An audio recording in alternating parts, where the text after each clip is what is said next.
How you doing? This is Larry Anderson with stories from Sweetwater, Tennessee history's past. Something different this time.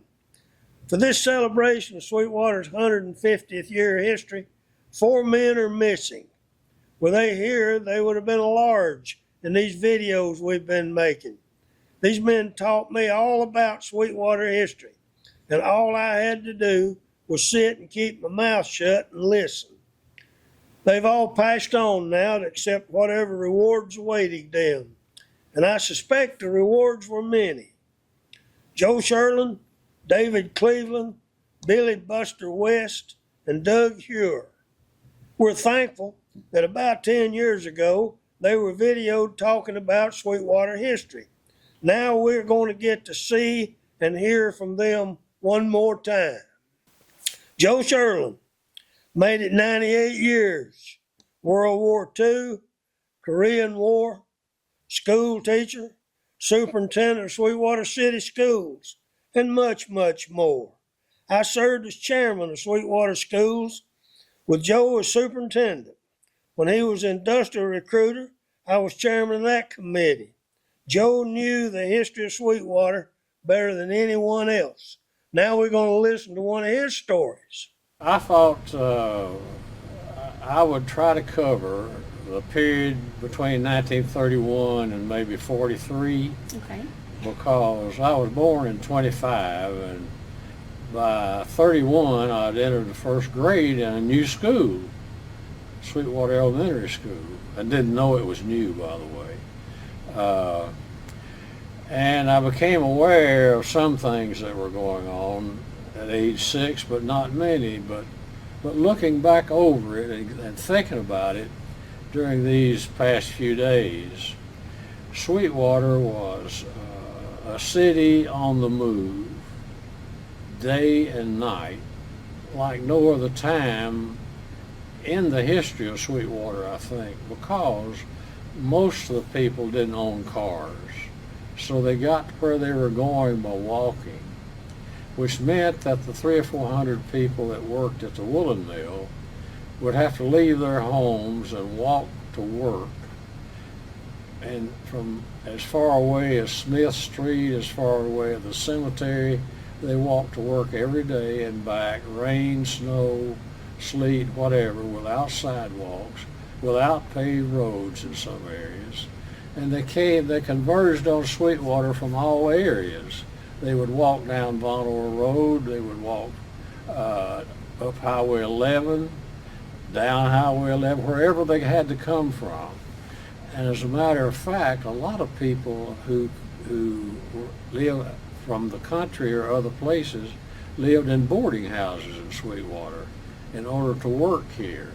There were several boarding houses all over town that provided room, board, and served meals for anyone who wanted to eat. And they were fine eating establishments, some of them. So anyhow, the woolen mill blew a whistle at 6:30. That gave you 30 minutes to get to work, and you didn't want to be late because you'd lose your job.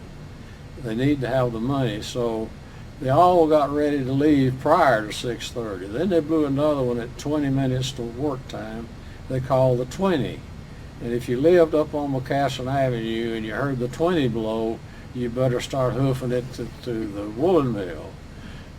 Then they blew one at 5 minutes to work, that called the fiver. If you weren't across the railroad track, by the time the fiver blew, you were in trouble.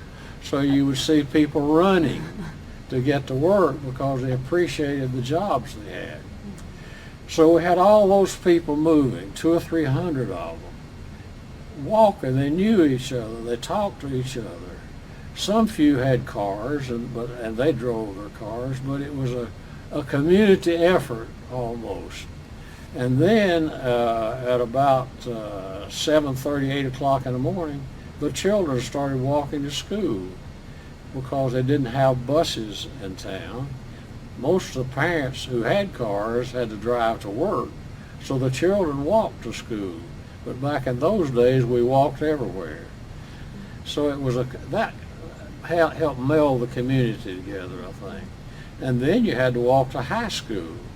So we had people who were about 30% of the people who entered elementary school during the 30s graduated from high school. 70% didn't because you could go to work in a woolen mill after 8th grade then, until the Fair Labor Standards Act was passed in the 30s. So you went to school, then about 11 o'clock you would see people leaving their houses all over town with baskets. And they were taking these baskets of food to the people who worked in the mills for their lunch. And some of them would have enough. I know my family had about 6 people working in the mill. And my grandmother would carry a basket full of food to the mill so all those 6 people could have a hot lunch. So then about 2:30 in the afternoon, or 2 in the afternoon, you see the second shift coming in. All the people moving across the railroad track to the mill. And at 2:30, all the people leaving the mill and walking back home. And then schools were out about 3 or 3:30, and you had all the kids walking home. So it was a community on the move, and it helped meld the community because we knew each other. We walked to school together, we walked to work together, whatever the situation. David Cleveland, County Commissioner, Sweetwater City Commissioner. Some say, me included, best county commissioner Monroe County ever had. He taught me county political history. He's a strong Democrat, but voted for what he thought was best for our county. And when he gave his word, it stayed given. Ain't that right, Reed Dixon? Now let's hear a bit from David. Well, probably no one else ever remembers it now, but on one Halloween, a group of young men, I was too young, put a buggy on top of the depot, train depot, which had a real steep roof. How they got it up there, I don't know, but the city like they never got it down. Took a couple of days to get it down. They got it up there Halloween night. Halloween used to be something in Sweetwater. There wasn't any of this trick and treat. It was all tricks. They'd take up fences and put them out in the street, take all the furniture off the front porches and put it out in the streets, and people run over rocks and stuff. I remember we were walking one Halloween night, and my brother, there were 4 of us, and we were walking along figuring out what we were going to do next, and my brother disappeared. We couldn't imagine what happened to him. Somebody had taken the storm sewer grates off, and he'd stepped down in and went all the way to the bottom of the storm sewer. It didn't touch him. We finally heard him hollering and pulled him out. But it was wild here on Halloween. Wild, wild west. Doug Heuer, youngest one in this group, left this world too soon. Formed the Fiffian Society Coffee Club. Met in the back room of Doug's insurance office. I'll use some words from a past song. If these walls could talk, what a tale they'd tell about these men and others as well. Doug collected pictures of Sweetwater, some of which have been used in this video. Now here's Doug's story. But in downtown Sweetwater, across from the railroad track, was a large standpipe. And back then the trains ran by coal and steam. And the train would pull in and the big nozzle would come down and fill up the water boiler of the railroad train. I used to love to watch the train come through. Because back then, the way they did messages is they had a yoke on a big long stick. And the man who managed the railroad station here, as a train would come through, would go out and hold up the stick, and the guy would stick his arm out, pull the string, and take the messages inside. That just fascinated me. I always wanted to do that, as you can imagine, aside from putting pennies on the railroad track to enlarge them. And that brings us to Buster West, longtime Sweetwater City Commissioner. Grew up in Sweetwater, knew every old story. Some may have been true. Let me say right here, Buster West is one of my best friends. If you was around us long, you might not believe that because we cut each other down constantly. Pranks got well thought out and sometimes went on for days.